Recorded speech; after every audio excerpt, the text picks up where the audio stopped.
I thought I'd ask ChatGPT what he knew about the Shee, the people who live beneath the mounds in Ireland. What are they? Who were The they? Aos Sí, pronounced Aos Sí, are the people of the Mounds, the supernatural race in Irish and Scottish mythology often equated with fairies, though they are far more complex and formidable than the pixies found in modern children's books. In Gaelic folklore, they aren't just tiny magical beings. They are an ancient, powerful, and sometimes dangerous race that exists alongside humanity in a parallel world. Origins: the Tuatha Dé Danann. According to the Lebor Gabála Érenn, the Book of Invasions, the Aos Sí are the descendants of the Tuatha Dé Danann, a race of godlike beings who once ruled Ireland.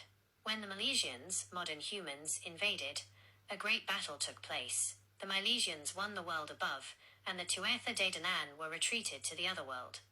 They were led underground by the god Dagda, who divided the ancient burial mounds known as sidhe among them.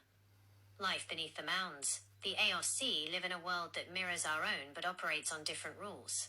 Their homes are the Neolithic passage tombs and earthen mounds, the sidhe, dotted across the landscape. Timelessness. Time moves differently in their realm. A night spent in a mound might result in decades passing in the human world. The veil. They are invisible to most, but the veil between worlds thins during Samhain, Halloween, and Beltane, May Day, allowing them to cross over more easily. Abodes of delight. Their world is often described as Tir Na Nog, the land of the young, or Mag Mel, the plain of joy, where there is no sickness, age, or death. Characteristics and temperament. Forget the wings and glitter.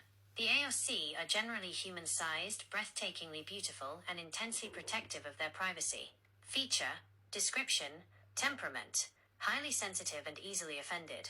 They aren't good or evil, but follow a strict code of honor. Appearance, often tall and ethereal, though they can shapeshift. They are frequently associated with the color white and red, e.g., white cattle with red ears. Powers, mastery of magic, weather manipulation, and the ability to blast, curse, those who disrespect them. A note on etiquette. Because they are so easily provoked, people traditionally avoided calling them fairies. Instead, they used respectful titles like the good neighbors, the gentry, or the people of peace, to avoid drawing their unwanted attention. Living with the neighbours. For centuries, rural Irish and Scottish life involved a series of unwritten rules to stay on the good side of the Aos Sí. Iron and salt, both are believed to repel them. Fairy paths. Building a house on an established fairy path, the routes they used to travel between mounds, was considered a death sentence for the inhabitants. Offerings.